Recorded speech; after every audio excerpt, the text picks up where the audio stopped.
There's been a lot of noise about this new House Speaker, the idea that somebody with such extreme Christian nationalist views could be voted into a central place of power. Mike Johnson of Louisiana. He took office on Wednesday, and Democrats have been pondering a crucial question. Can Mr. Johnson, who previously collaborated with former President Donald Trump in attempts to challenge the 2020 election, achieve success in 2024 where he fell short before?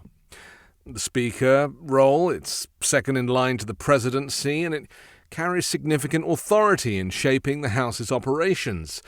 Mr. Johnson, a constitutional lawyer whose influence within his party has expanded with his ascent to this top position, may make another attempt to influence proceedings, overturn an election. He's a Christian nationalist with extremist beliefs. He's co-sponsored a national 15-week abortion ban, as well as a ban on the most common second trimester abortion method.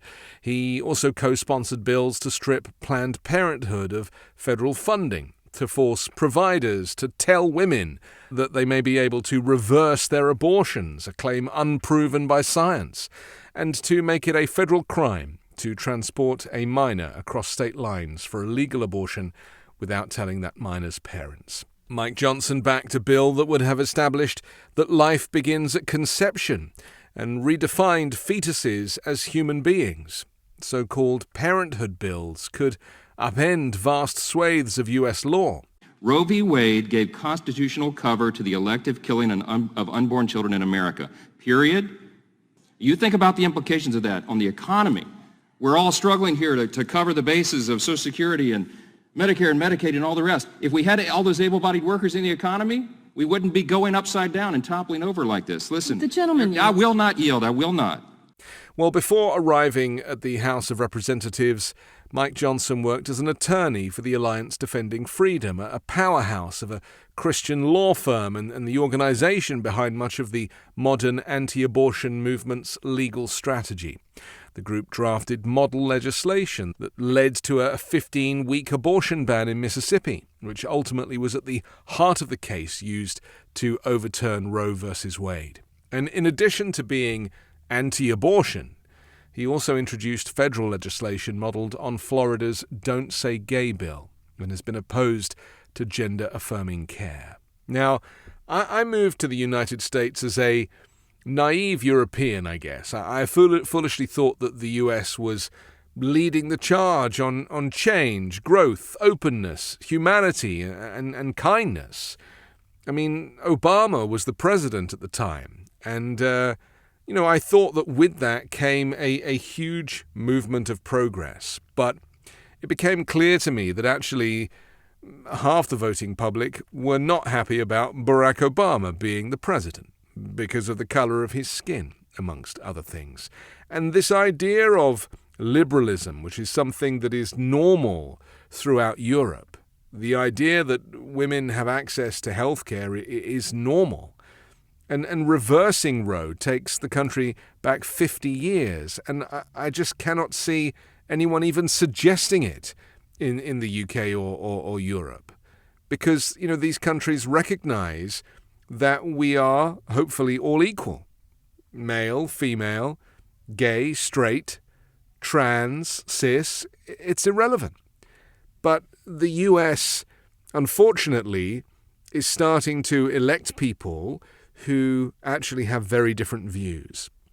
Now, liberalism, which seems to be used as a dirty word in the US, we don't really talk about liberals in the UK in the same way that it's used as a negative word. You liberal.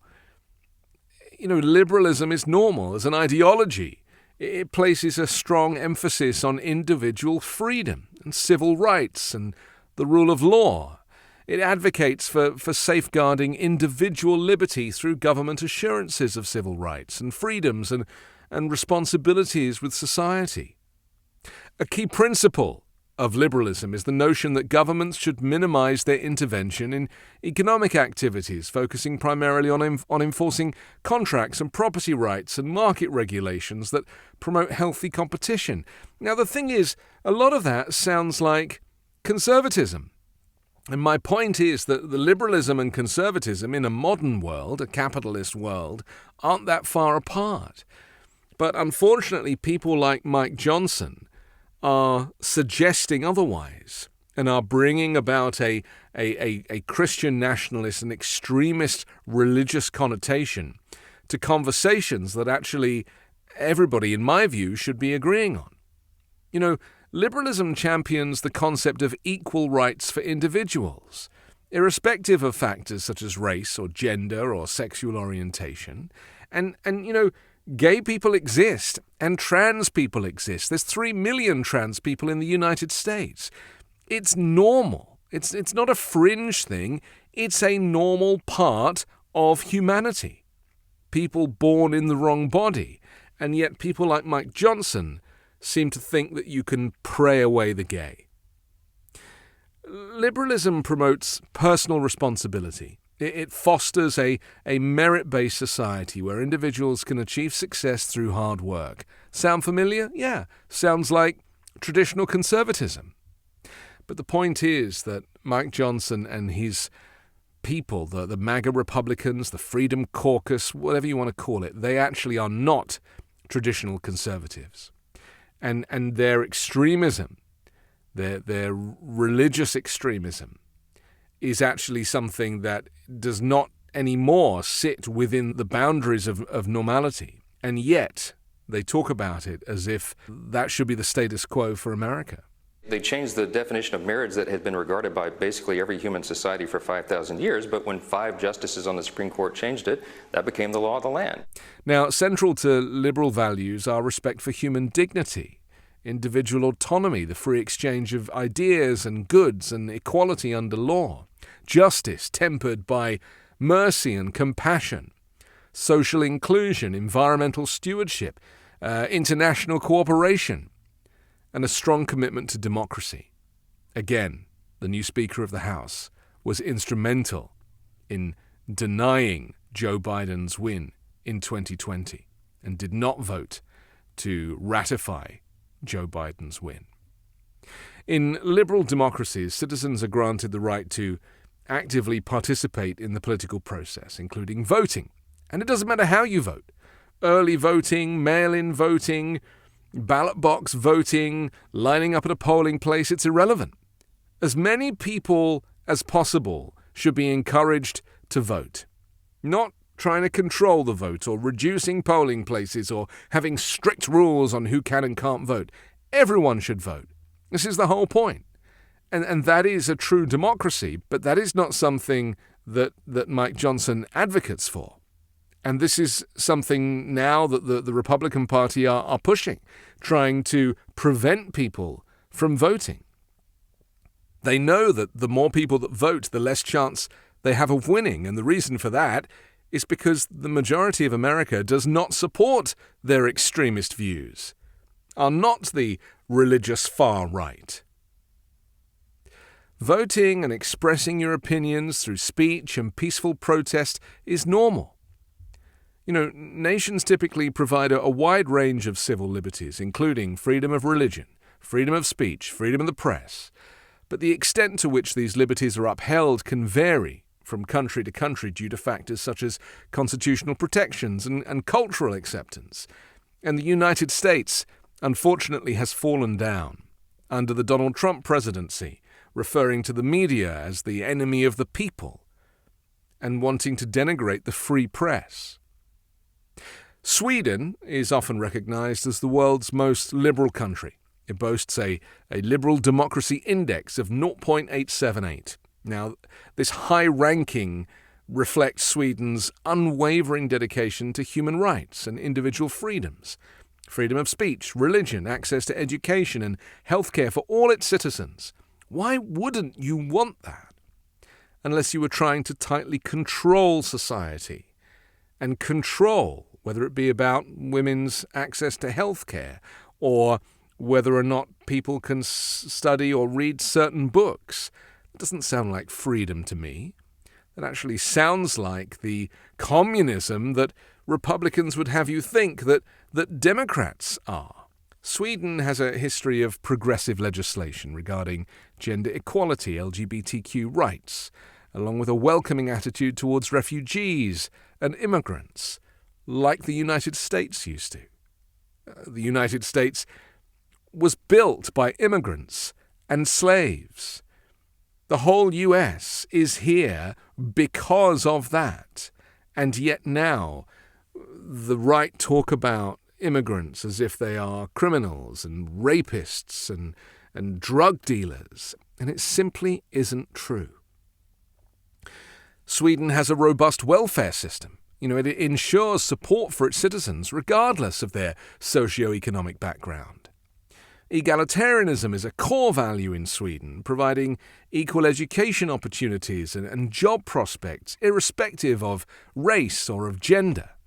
In contrast, the United States ranks 29th in the world's list of liberal countries, with a liberal democracy index of 0.74. And while the US does offer a relatively high level of civil liberties and political rights for its citizens, it faces challenges now, such as the influence of money in politics and persistent systemic divisions, resulting in discrimination and unequal resource access for certain racial and socio-economic groups. Global trends recently suggest that the liberal international order is undergoing a transformation, and this change is exemplified by the rise of a new nationalism following events like the Brexit referendum, with the UK leaving the relationship with Europe, which I found really quite offensive, to be honest. That was part of the reason why I moved to the United States, because I was like, why is suddenly my home country so xenophobic? It was because of populism. It was because of politicians lying to the public. Sound familiar? There's also a decline in multilateralism and a surge in trade protectionism, exemplified by the US-led trade war with China. And other shifts include changes in US immigration policies, the proposed US-Mexico border wall that Donald Trump built some of it and rebuilt the rest. A shift from openness to isolationism in US policy, and decisions such as the US withdrawal of the Paris Climate Agreement and the Iran nuclear deal. Things that Donald Trump didn't even read before he dumped them, and yet they have contributed to the kind of collapse of American respect on the world stage. Now, I choose to live in the United States. I chose to relocate, to migrate, to bring my family up in the US because I felt that it would offer better opportunities and it would be a better environment for my children. And I have to get my head around the fact that we have mass shootings and school shootings here, and the fact that there doesn't seem to be any desire from Republicans who have a majority in the House to want to do anything about that. Just deny, or in the case of the new Speaker of the House, pray more. For those of us who are not religious people, those types of arguments don't carry any value. And this is my concern with the new House Speaker, is that a lot of what he's going to offer will be based on the Bible. In fact, he said only a few days ago, if you don't know what my views are, if you don't know about me and you want to know my views, pick up a Bible. He said, go to your shelf and get the Bible. He was assuming that we all have a copy of the Bible on our shelves. I do not. What does Mike Johnson think about any issue under the sun? I said, well, go pick up a Bible off your shelf and read it. That's my worldview. That's what I believe. And all of these so-called commandments that make us better people, they can exist outside of religious communities, and secular people can love thy neighbor and not steal and not kill, as the Bible would suggest. But to all intents and purposes, Mike Johnson has a version of America that he wants to present that is not familiar to me. And I was hoping that the US would become more open and more free as time went on. And it seems that with his appointment actually we are rolling back the clock many more years than we should. And to quote him, the 18th century was a time that he thinks that the United States should operate by.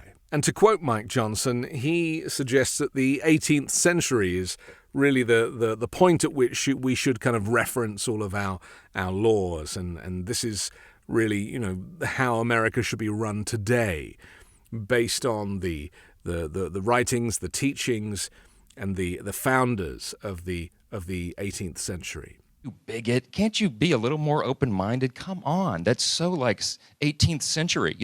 Well, they told us that if we didn't maintain those 18th century values, that the republic would not stand. And so this is the condition we find ourselves in today. That is so blind to how the rest of the world is operating. And so I just think it's important to look to Sweden and to other countries and just see how they're doing it. Because in order for the United States to maintain its position, self-titled maybe, as the greatest country in the world, you also need to look to other countries to see how they do it and why they don't have mass shootings or school shootings, why they're able to offer health care for everybody. We are choosing to not offer free health care for everyone. We are choosing not to legislate against firearms and have any kind of gun control. That is a choice, and it is a choice, it seems, that Republican legislators have no intention of changing. At the end of the day, the problem is the human heart. It's not guns, it's not the weapons. At the end of the day, we have to protect the right of the citizens to protect themselves, and that's the Second Amendment. And that's why our party stands so strongly for that. I agree with the comments of your guests there. This is not the time to be talking about legislation. We're in the middle of that crisis right now. I'm Anthony Davis. You can hear me every day on the 5 Minute News podcast. Download it wherever you get yours and have me tell you what's happening around the world while you make your morning coffee. You can also catch my videos, my explainer videos, and my weekend show long-form interview program here on the 5 Minute News YouTube channel. Please like and subscribe, but also don't forget to join.